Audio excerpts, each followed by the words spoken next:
Offered here is an incredible example of a card which anyone who studies this issue, you never see look quite like this. This is a truly special card for the grade. 66 Orr rookie.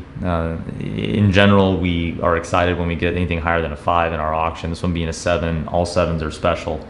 This one in particular, though, has attributes that really transcend almost any other copy we've ever seen. This has in a lot of ways, one of the best preserved card stocks that I think I've ever seen, from any 66 Topps hockey card. Nevertheless, an Orr rookie. It's got attributes of a mint card in a lot of ways. Just glistening surfaces. It's completely scratch free. The edges have zero chipping. We have a micro touch to this one corner. Other than that, it's almost mint cardstock. It's a really incredible card. It's a recipient of our A designation, which we're saying is putting it in the top 30%. The only reason why we don't see this card in like an 8.5 grade, in our opinion, is about a 65-35 centering shift, right to left in this orientation, and that's really it. I think it's really a tremendous card.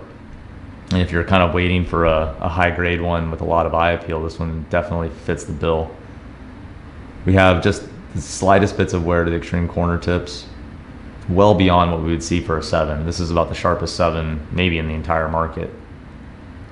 Micro touch to that corner. It's still sharp and square, but it's just got a little bit of a color loss there. Almost a mint corner there. And again, the centering top to bottom, that's in this orientation, top to bottom is really it. I mean, and the eye appeal is not very much affected. I think it's one of those issues where the centering misalignment doesn't really affect the presentation very much. We think, from a technical merit, we understand why the card didn't grade higher, I guess, but it's sure got a lot of attributes of a higher grade.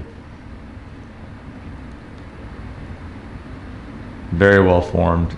The edges are crisp. Very much uncirculated.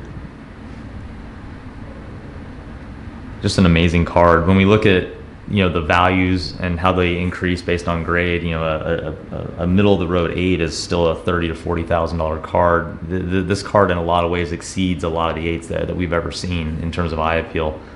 Has a lot of really great attributes to it. Given the price drop from an 8 to a 7, this card is an outright steal in our opinion. If you've been waiting for a high-end Orr, this is about as good as you're going to do. It's almost impossible to replicate, even harder to improve upon, so it comes highly recommended.